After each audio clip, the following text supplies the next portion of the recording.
오미크론의 확산세가 본격화되었습니다. 환자 숫자가 1만 3천 명을 넘어섰습니다. 안일한 대처도 건물이지만 또 과도한 불안감에 휩싸일 필요도 없습니다. 이제부터 방역의 최우선 목표는 위중증과 사망을 줄이는 데 두겠습니다. 오늘부터 동네 병원, 의원 중심의 검사, 치료 체계가 전환이 시작됩니다. 4개 지역에 43개 의료기관이 여기에 참여하게 됩니다. 1월 29일부터는 이러한 체제 전환이 전국적으로 확대됩니다.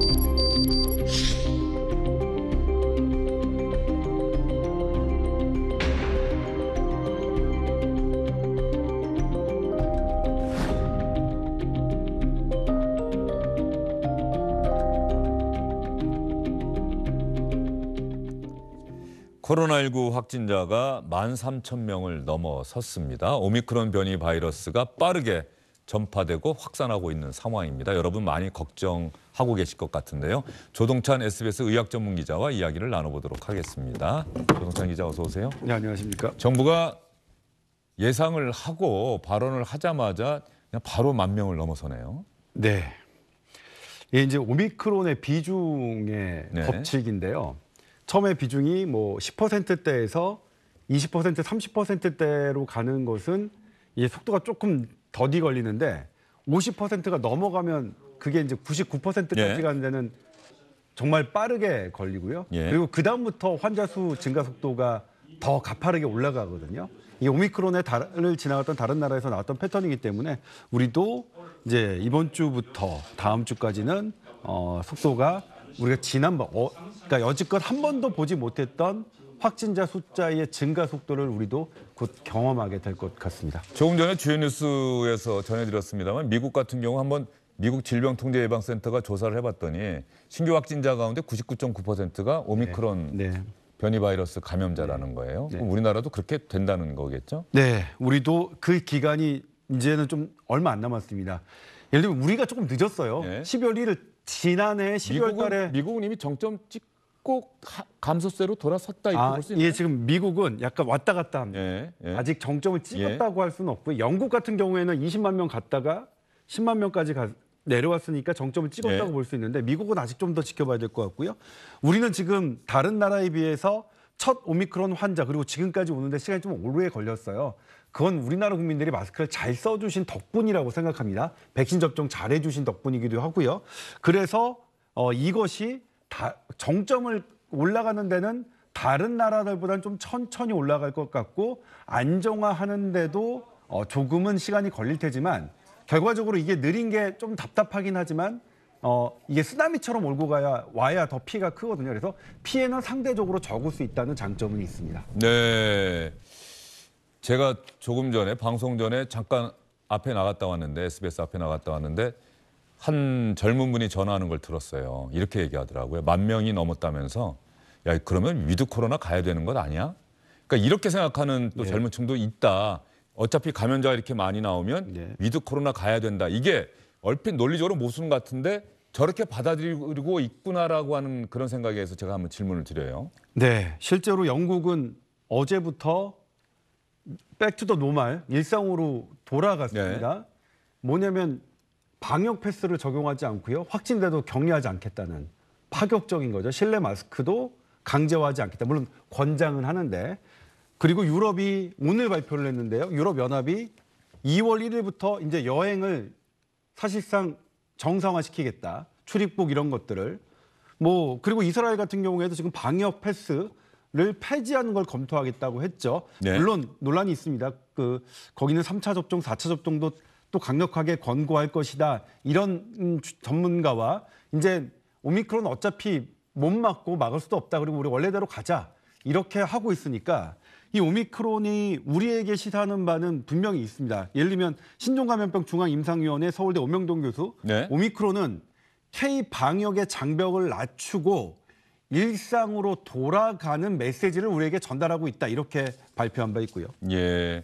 자, 오미크론 변이 바이러스. 예전 같으면 우리나라 방역 당국의 코로나 대응 체계는 감염 지점을 확인을 해서 이 확진자와 감염했던 사람들 또 그 자리에 있던 사람들 전수조사해서 빨리 검사를 받도록 하고 그래서 확산을 막고 오미크론 변이 바이러스가 확산하고 있는 상황에서 기존의 우리 방역 당국의 그 대응 체계는 효과가 없다. 네, 그렇습니다. 예.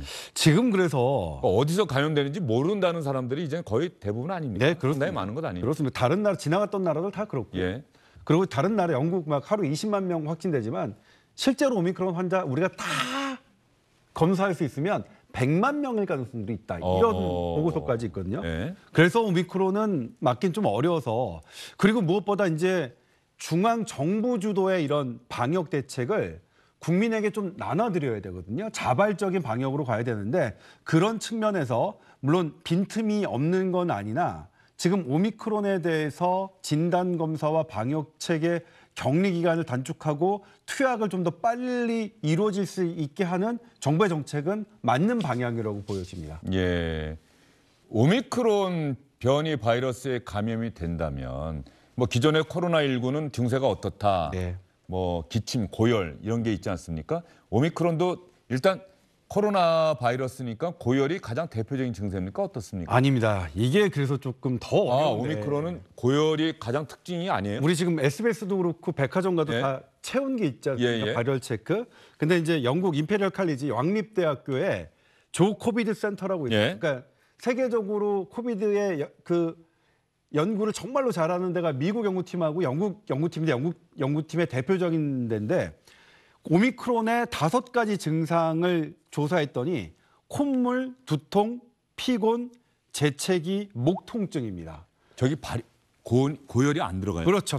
피버가 열이 없어요. 열이 얼마나 들어가냐 봤더니 발열 증세는 고작 50%에 불과하다고 돼 있어요. 예. 그러면 우리가 지금 델타 때 했던 고열과 기침 이게 주 증상이었는데 예. 주 증상이 오미크론에는 좀 바뀌었겠죠. 이러면 물론 이거는 우리나라만 증명한 게 아니라 전 세계가 증명한 문제인데 기존의 델타와는 확실히 다른 방향으로 가야 되고요.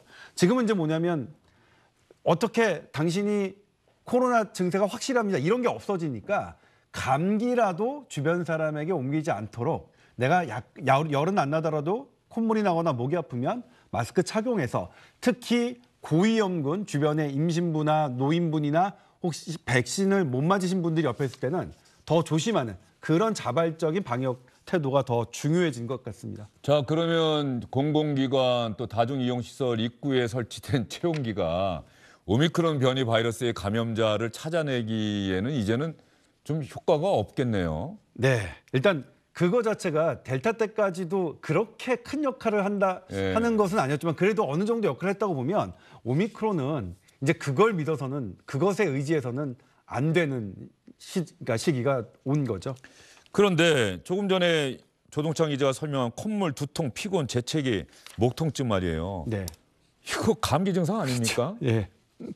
그러면 이제 이게 저는 또 걱정이 예전에 코로나는 이게 코로나 걸린 것 같은데 또 감기 같기도 하고 내가 이걸 가서 검사를 받고 근데 병원을 빨리 가서 한번 약을 먹어보고 이게 안 들으면 가서 검사를 받아볼까? 이게 항상 고민이 됐었는데 이건 정말 더 고민되겠는데요? 네, 그렇습니다. 예.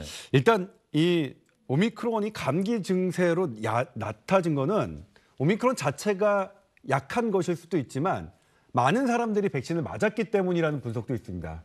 후자도 분명히 있거든요. 면역력이 분명히 우리에게 있어서 예. 오미크론이 약해진 건데 다만 얘가 증세가 가벼운 건 우리에게 정말 다행이지만 그렇기 때문에 놓치기 쉬운 점은 또 우리에게 위기로 다가올 수 있으니까 그리고 또 오미크론의 하나의 특징은 델타까지는 어린이들한테는 괜찮았거든요. 예. 어린이들은 근데 잘 견뎌냈는데 이 오미크론은 주로 코막힘, 이 상기도 쪽에 증세를 유발하다 보니까 어린이들은 숨 쉬는 힘이 좀 약하잖아요. 코가 막히면.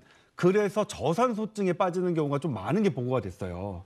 그래서 우리도 오면 오히려 어린이들 좀 잘 봐야 되는 그런 부분이 좀 있습니다. 어린이들을 잘 봐야 한다. 네. 그런 면에서 보면은 이제 오미크론 변이 바이러스로 인한 코로나 감염은 점점 더 독감, 감기와 비슷하게 가는 것 아닌가 이런 생각을 또 많은 분들이 하실 것 같아요. 네, 우리나라 통계에서 정부가 발표했죠. 우리나라 오미크론 치명률을 0.16%, 예. 델타의 5분의 1 수준이라고 했거든요. 독감이 0.1%예요. 그러면 이거는 봐서는 뭐 오미크론을 물론 우리는 이것이 폭증할 경우에 우리에게 얼마나 큰 타격을 줄지 모르니까 최선을 다해서 방어해야겠지만 예. 공포심만큼은 이제는 조금 한풀 놔도 되지 않을까 싶어요. 너무 두려워할 필요는 없다는. 예. 그러면 오미크론 변이 바이러스 그리고 이제 검사 방식도 바뀌니까 내가 좀 증상이 있다고 해서 무조건 가서 PCR 검사 받을 수 있는 게 아니라면서요. 네, 그렇습니다. 일단 지금부터는 예. 그러니까 일단은 이게 오늘 좀 정부 발표 때문에 좀 저희 기자들도 헷갈리긴 한데. 자, 오미크론 대응 체계. 그러면 먼저 이 질문부터 할게요. 언제부터 전국이 다 바뀝니까? 어제까지만 해도 뭐 4군데만 한다 그랬는데. 네. 어제까지만 해도 2월 3일 날 바뀌는 게 원칙이었습니다. 설 지나고 전국이. 전국이.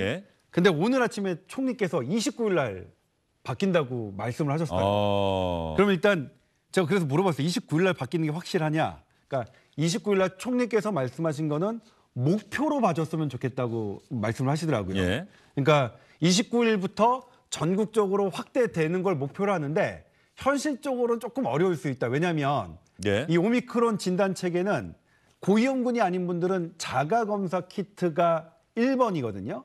근데 이 자가검사 키트가 전국에 있는 선별진료소에 보급이 돼야 되는데 29일까지 보급시킬 수 있을지가 잘 모르겠다. 노력은 하겠는데 그러니까 일단 빠르면 29일일 거고요. 아니면 2월 3일 정도로 이제 늦어도 2월 3일에는 우리가 오미크론 진단 체계로 변한다고 할 수 있겠습니다. 예. 자, PCR 검사도 6시간, 12시간 후 검사 결과 통보, 양성일 때 7일 격리 치료. 고위험군일 경우에. 네. 그리고 일반 국민일 경우에는 일단 집이나 선별진료소에서 자가 검사 키트로 검사를 하고 이거는 20분 안에 검사 결과가 나오니까 그때 양성이 나오면 확실하게 확인하기 위해서 PCR 검사를 그때 가서 실시한다. 네. 근데 여기서 중요한 게요. 예.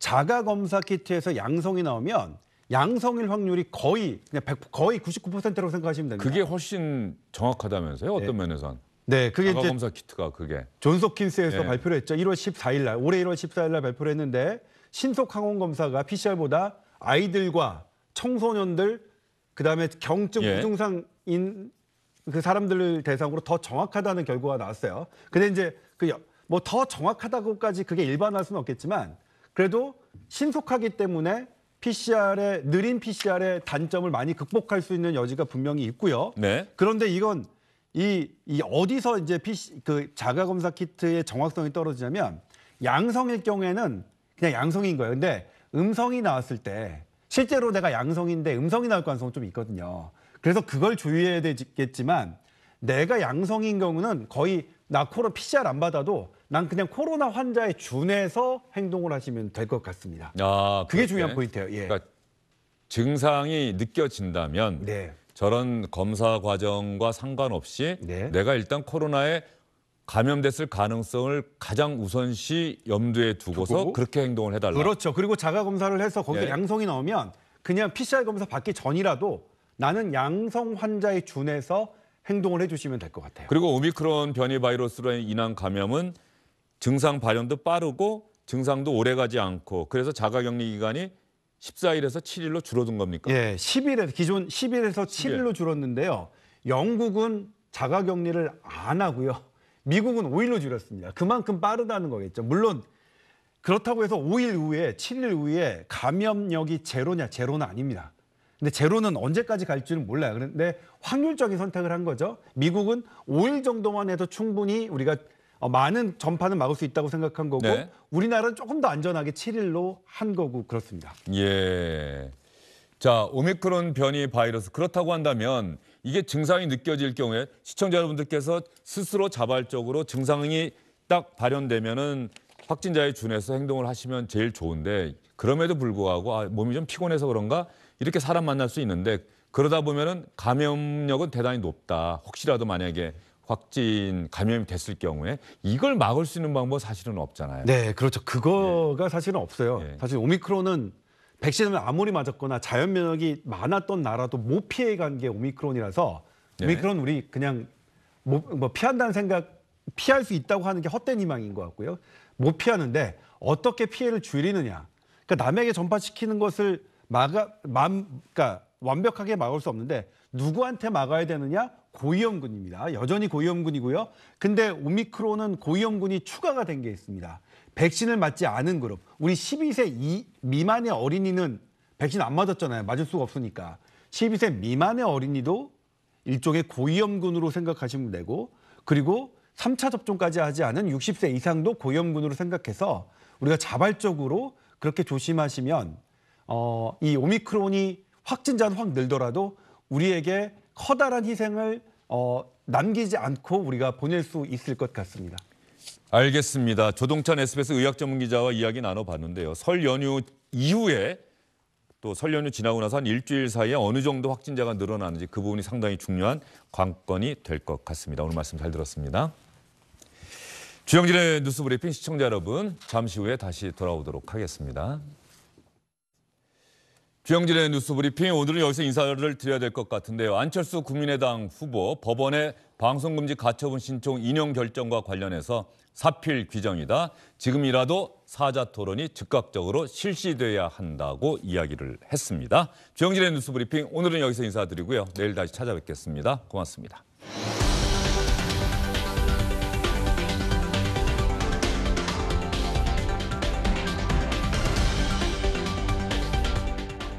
안녕하십니까, 주영진입니다. 더 많은 뉴스와 라이브 이벤트를 보고 싶으시다면 화면 오른쪽을 눌러서 구독해 주시기 바랍니다. 저희 SBS 앱을 다운로드 받으시면 뉴스 속보 알림도 받아보실 수 있습니다. 텔레비전으로도 SBS 뉴스, 유튜브로도 SBS 뉴스 잊지 마시기 바랍니다.